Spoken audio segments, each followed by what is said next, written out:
Bonjour à tous et bienvenue dans cette nouvelle vidéo. Je suis très heureuse de vous retrouver pour la réalisation de ce puffin. Nous allons voir ensemble toutes les étapes. Alors c'est parti, regardons bien ensemble les étapes pour peindre ce puffin. Alors dans un premier temps, j'ai pris l'option de faire un fond car je trouve que les fonds mettent vraiment en valeur les sujets, mais ce n'est pas une obligation. Pour la couleur de la feuille, j'ai pris une gris foncé de la marque Pastel Mat. Donc le matériel provient du Géant des Beaux-Arts. Si vous êtes intéressé, le lien est juste en dessous de la vidéo. Alors j'ai fait un mélange de couleurs. Alors pourquoi? Parce que je suis dans l'optique que je préfère utiliser le matériel que j'ai à disposition chez moi. Et du fait, je fais vraiment avec les coloris que j'ai. Donc si je peux faire des mélanges, je vais sélectionner des mélanges. J'aurais bien pu faire exactement la même couleur au crayon pastel, mais ça aurait été vraiment très long, puis j'en avais vraiment pas envie. J'avais vraiment envie de me détendre en posant tout doucement des bâtonnets. Finalement, je suis très heureuse de ce choix de couleurs parce que je trouve qu'à la fin, le puffin ressort vraiment par rapport à cette couleur et je trouve que c'est encore plus sympa que le fond d'origine. Alors il faut faire attention sur cette première passe de pastel parce que là, comme vous voyez, je vais rajouter des petites fleurs jaunes. Il faut faire attention de ne pas mettre trop de pigments vers justement ces effets de fleurs. Il faut mettre tout de même une première sous-couche pour plus qu'on voit la feuille, sinon ça ferait non fini, ça serait pas joli. Toutefois, je peux me permettre de le faire car c'est une feuille pastel mat. Attention, certaines feuilles sont un peu plus sensibles, donc à vous de tester en amont. Alors je vais faire ces jolies petites fleurs avec des bâtonnets assez forts au niveau de la couleur jaune parce que je sais que quand je vais faire mon puffin, il va falloir que ces couleurs ressortent. Donc n'ayez pas peur d'ajouter des couleurs un peu plus vives que sur votre photo, cela sera toujours plus joli et puis vous pourrez toujours les atténuer en fin de pastel. C'est plus simple d'atténuer une couleur trop forte qu'une couleur trop foncée. Donc là, pour la réalisation des petits détails, c'est vraiment hyper agréable. Donc on travaille bien sûr sur le flou pour faire ressortir notre sujet. Alors là, je vous dévoile une des techniques, c'est-à-dire une technique qui est assez simple, c'est de faire une première passe avec des bâtonnets.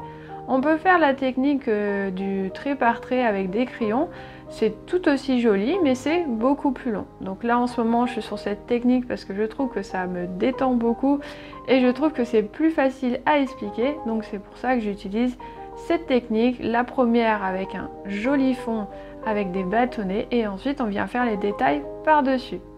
Donc il est tout à fait possible de faire cette technique avec des crayons, des pannes pastel, c'est au choix. Pour les petits détails, c'est la même chose qu'au crayon en fait, on vient juste poser notre matière. Attention tout de même de ne pas mettre trop de pigments car celui-ci risque d'être en excès sur la feuille et que les mélanges vont être un peu pas assez jolis et il risque aussi de saturer. Donc là pour le bec, je vais mettre une couleur rouge assez jolie, assez forte. Cela va faire vraiment ressortir cette couleur par rapport à mon puffin. Et c'est vraiment ça qui est hyper essentiel, d'ajouter des lumières, d'ajouter des couleurs pour faire ressortir nos sujets.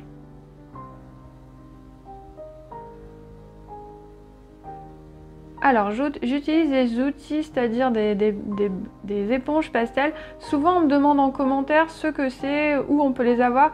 Donc si vous voulez des éponges pastel, il faut savoir que vous pouvez en avoir par exemple sur le Géant des Beaux-Arts.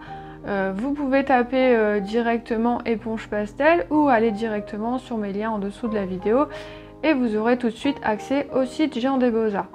Il faut savoir que ces éponges, on peut les avoir spécialement pour le matériel de pastel, mais vous pouvez aussi en avoir dans les grandes surfaces au niveau des éponges à maquillage. Donc il faut savoir tout de même que ces éponges sont un peu plus fragiles que celles spécialisées dans le pastel. Donc ça encore une fois, c'est un choix à vous de voir. Moi personnellement, je vous recommande de tester les deux et de voir vraiment ce qui vous plaît le plus. Moi à la maison, j'ai les deux. Alors comme vous voyez ici, je mets un fond blanc. Alors je ne mets pas forcément d'ombrage. Alors pourquoi? Parce qu'en fait quand le pastel va s'écraser, les ombrages vont se faire. Donc là pour l'instant il n'y a pas l'utilité. Pour les petits détails, j'utilise des crayons pastel.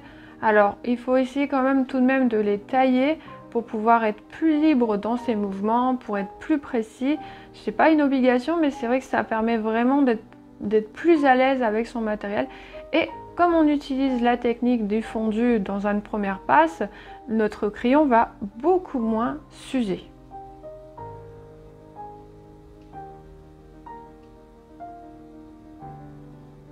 Alors toutefois, attention de ne pas vous appuyer sur votre fond de pastel et risquer de faire des dégâts. Utilisez un papier cristal pour vous appuyer.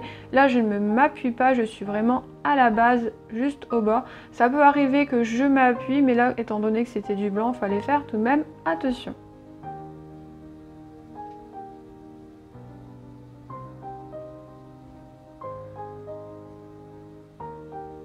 N'oubliez pas que si vous débutez le dessin pastel, je vous offre une formation que je vous enseigne justement les 3 étapes clés qui vous manquent pour réussir vos dessins pastels, ainsi qu'un guide pour matériel pour débuter sereinement le pastel.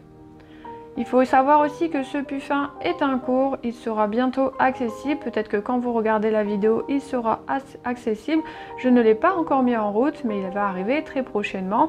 Toutes les infos sur mon site ou directement, je vous envoie, envoyez-moi un mail à @celinevasseur.com.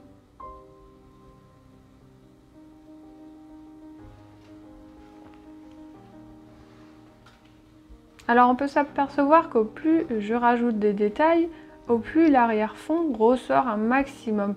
Donc c'est vraiment essentiel de ne pas trop se prendre la tête au début, c'est d'avancer en fait. C'est de créer ses couleurs, créer son fond, avancer. Quitte à rater son pastel, c'est pas grave, au moins ça vous apprendra pour le prochain. Donc il faut avancer étape par étape pour ensuite encore mieux réussir. Alors avec cette technique, ce qui est vraiment sympa, c'est que comme le fond est déjà fait, en fait on s'amuse vraiment à ajouter les différents éléments, les différents effets de poils, différents effets de lumière, etc. Donc ce qui est vraiment sympa, c'est que cette partie qui pouvait nous penser un peu épuisante au début, se transforme vraiment en partie de plaisir, vraiment de coloriage, de détails, d'amusement. Et au plus on avance, au plus on voit vraiment notre pastel se créer et c'est vraiment très agréable.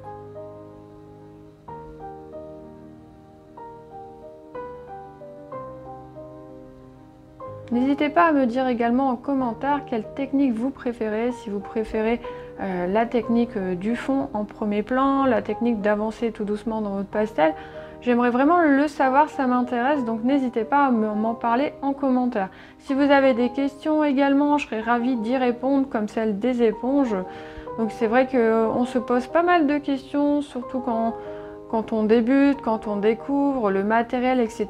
Donc n'hésitez pas à me poser toutes vos questions en dessous de mes vidéos, je réponds à toutes les questions.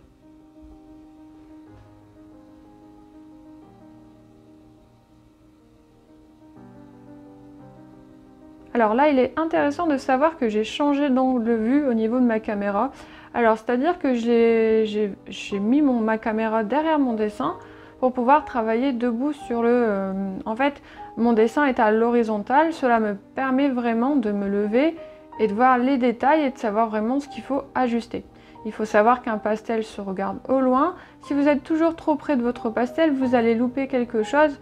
Et c'est dommage, donc autant se reculer un petit peu. Donc c'est plus sympa pour moi d'expliquer de cette manière et de vous garantir le meilleur cours possible, les meilleures finitions possibles. En tout cas, j'espère que la vidéo vous a plu. N'oubliez pas, pour débuter le pastel sec, le lien est juste en dessous de la vidéo. Merci de liker, de vous abonner et d'enclencher la petite cloche. Ce cours sera bientôt disponible ou l'est peut-être déjà. Si vous voulez plus d'infos, vous pouvez me contacter par mail, je me ferai un plaisir de vous répondre. En attendant, je vous fais de gros bisous et à très vite pour de prochaines vidéos.